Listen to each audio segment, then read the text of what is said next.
Spinal muscular atrophy एक ऐसी बीमारी है जो अक्सर बच्चों में होती है और बच्चों में जो मसल्स होते हैं वो कमज़ोर होने लगती है।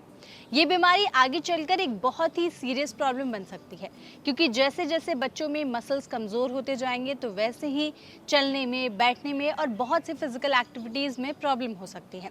ऐसे में बहुत सारे लोग बच्चों में इस प्रॉब्लम को नज़रअंदाज कर देते हैं, लेकिन इसके बारे में आज के इस वीडियो में आपको डॉक्टर विनीत जैसन बताने जा रहे हैं, जो कि एक न्यूरोलॉजिस्ट हैं, कि आखिर ये बीमारी है क्या, इसके लक्षण क्या है, ये बीमारी क्यों होती है और इसका इलाज क्या है। तो पहले आप उनकी ये वीडियो देखिए।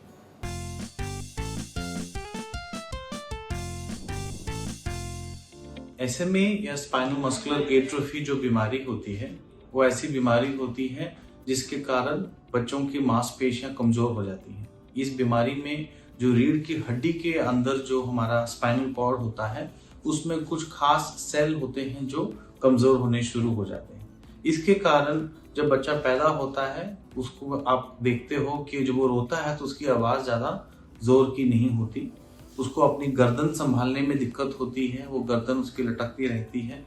साथ में उसको दूध पीने में दिक्कत होती है, दूध निगलने में दिक्कत होती है और सांस लेने में भी बच्चों को कई बारी समस्या आ सकती है। और इन चीज़ों पर ध्यान दे करके हम जल्दी इन बच्चों को पकड़ सकते हैं, इनका जांच करवा सकते हैं, जिससे काफ़ी फायदा। जल्दी इलाज करना बहुत अनिवार्य है।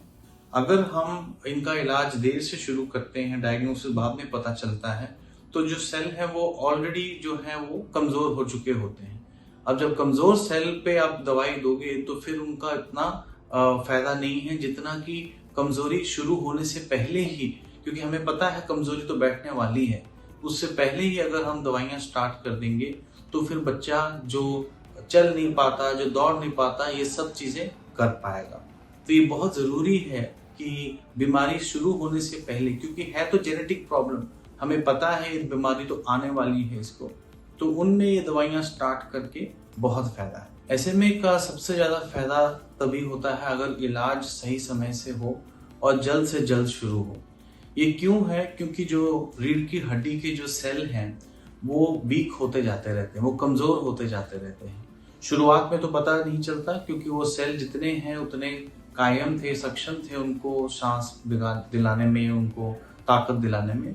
लेकिन जैसे समय निकलता जाता है तो वो सेल खत्म होते जाते रहते हैं और उसके कारण जब बच्चा 1-2 महीने का, 3 महीने का, 6 महीने का, साल भर का होता है तो उसकी कमजोरी बढ़ती रहती है।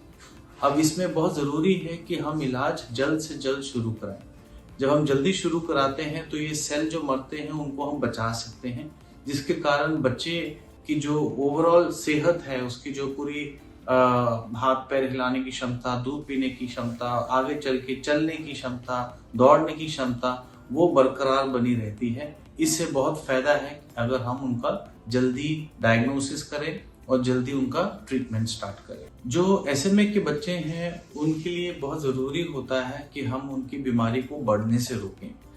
उसको बीमारी को बढ़ने से सबसे पहले तो है कि उसका हम जांच टाइम से कराएं, उनकी डायग्नोसिस ठीक से करें और उसके बाद जल्द से जल्द एक बार डायग्नोसिस कंफर्म हो जाता है तो उनको ट्रीटमेंट पे डालें।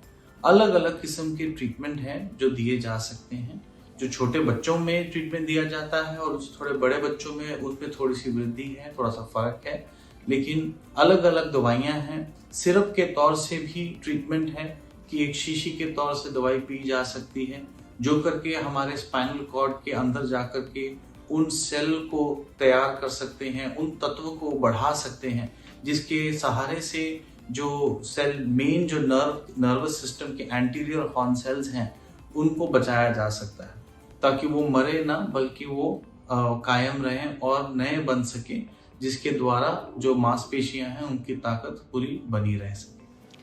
तो एसएमए के बारे में डॉक्टर विनीत ने आपको इस वीडियो में काफ़ी अच्छे से detailed information the. I hope आपको ये इन्फॉर्मेशन सही लगी हो और अच्छी लगी हो। ऐसी और भी वीडियोस के लिए हमारे चैनल एनबीटी लाइव को सब्सक्राइब करना बिल्कुल ना भूलें।